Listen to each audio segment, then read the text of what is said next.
So, what do you get when you smash together a company that's literally shooting for Mars with another one that's building the future of artificial intelligence?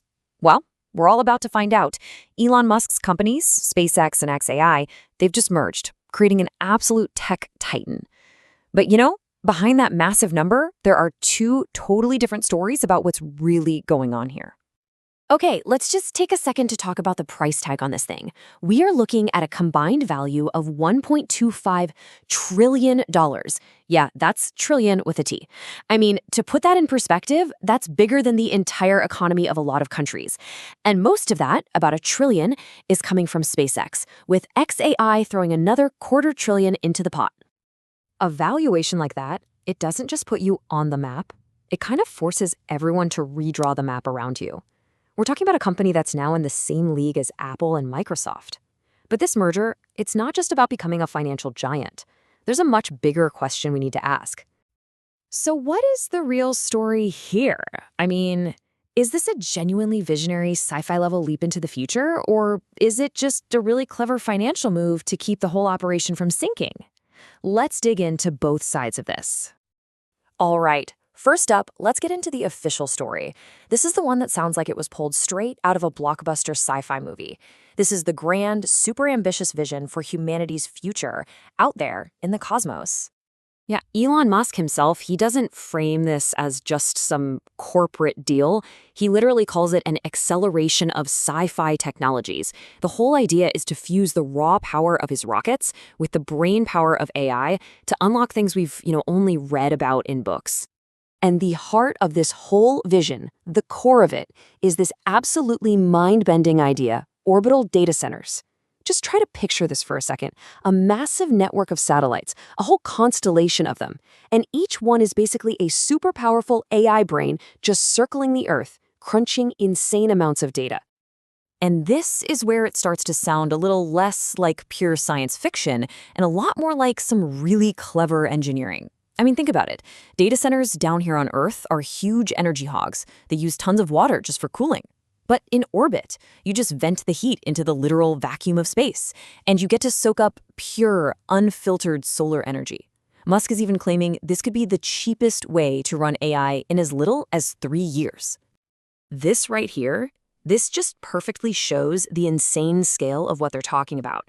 Right now there are about 15,000 active satellites up there. Okay, SpaceX has filed to launch, wait for it, 1 million AI satellites. Seriously, that's not a typo, 1 million. That would increase the number of things we have in orbit by a factor of 100. Just wow. And here it is, the ultimate why. Why do all this? Well, it's not just about building better AI or cheaper data centers. According to the official story, these orbital data centers are the absolute foundational infrastructure you need to build a self-sustaining city on Mars. And at the end of the day, to make sure humanity survives by becoming a multi-planetary species. It's a huge goal. But as you probably guessed, not everybody is buying the whole starfaring sci-fi dream. For a lot of financial analysts and investors too, this merger is about something way more down to earth. It's about cold, hard cash. Okay, so take a look at the stark reality of xAI's finances. In just 1 quarter last year, the company made about $107 million in revenue. Okay, but it lost nearly $1.5 billion. That means for every single dollar it brought in, it lost almost 15. That's not great. And that wasn't just a bad quarter. The burn rate here is just staggering. Over the first 9 months of last year, xAI apparently just torched its way through $7.8 billion. I mean, by any definition, this company is what they call a cash incinerator.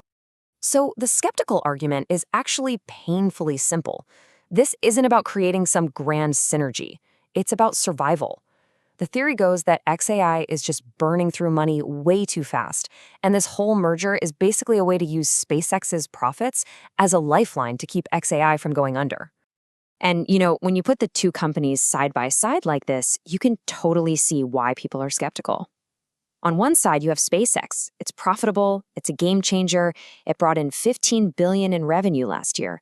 On the other side, you've got xAI, which is, let's be honest, a pretty distant contender in the AI race that is just hemorrhaging cash. It's really no surprise some SpaceX investors are calling this a horrible deal. So there you have it, right? Two completely opposite ways of looking at this. A sci-fi dream on one side, a financial fix on the other. And as you'd expect, the public reaction has been all over the place, splitting pretty much right down the middle. And it's really important to remember the context here. I mean, pretty much any big news about Musk turns into a kind of Rorschach test. You know, those inkblot tests? What people see in the announcement often says way more about what they already think of him than it does about the actual deal itself. So here's the deeply skeptical take, put perfectly by investor Ross Gerber. He just sees this as the latest move in a big shell game, a chain of bailouts, where one company that's out of cash gets merged into another one just to keep it going. And then you have the total opposite view, the super optimistic, almost accelerationist take.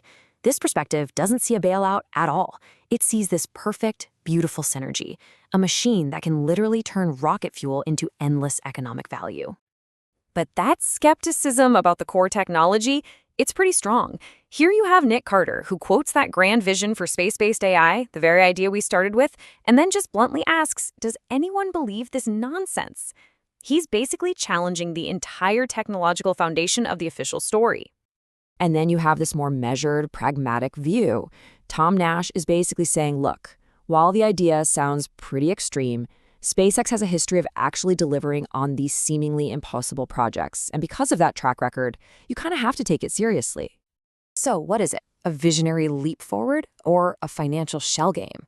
To get a little closer to the truth, I think we need to zoom out and look at the bigger picture and a little bit of recent history. I mean, after hearing both sides, it's pretty easy to just dismiss this idea of a million satellite AI network as, pure fantasy. The scale, the cost, all the technical challenges, it all just sounds impossible, right?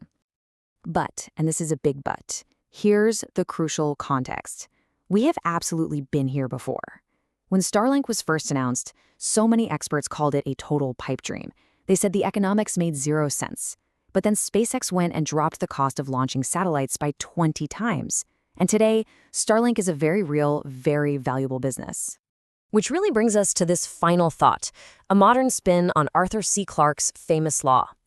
Is this whole merger just the batshit crazy ravings of an online lunatic, or is it the very first step toward a technology so advanced it's going to completely reshape our world? The history of Starlink suggests we probably shouldn't be so quick to judge. The only thing we know for sure is it's going to be fascinating to watch this play out.